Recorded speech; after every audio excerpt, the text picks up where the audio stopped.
বিজয় হলে মিছিল নয়, সিজদায় লুটিয়ে পড়বেন জামায়াতের আমির।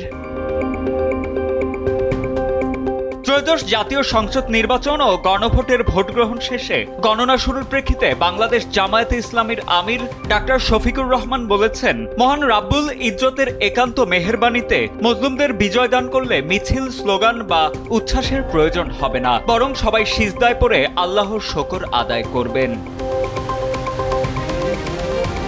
12 ফেব্রুয়ারি ভোট গ্রহণ শেষ হওয়ার কিছুক্ষণ পর বিকেল 5টা 2 মিনিটে তার ভেরিফাইড ফেসবুক পেজ থেকে দেয়া এক পোস্টে সৃষ্টিকর্তার কাছে এমন আকুতি জানান তিনি।